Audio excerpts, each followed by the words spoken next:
Today, I'm talking about SOAP notes.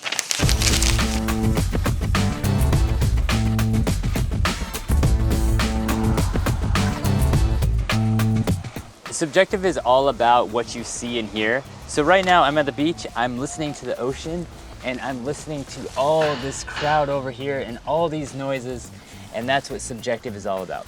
But what can you do to improve your subjective documentation? First of all, in the subjective, you don't want to use judgment words. So you don't want to say that the patient was rude, describe how the patient was. You just want to use their language. The other way to improve it is you want to mention the people that were there with you.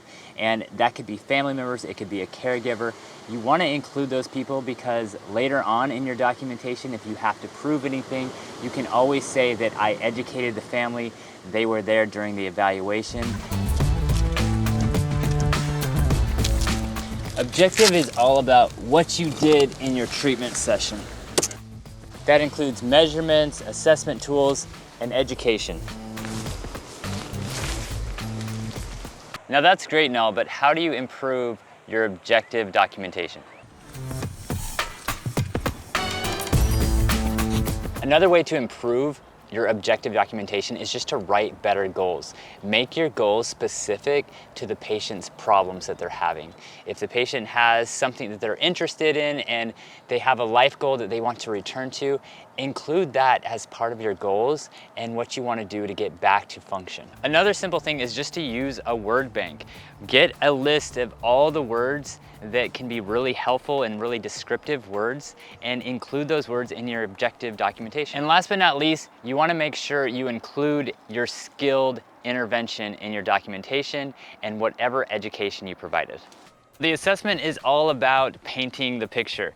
And because I can't paint, I'm gonna just take a picture.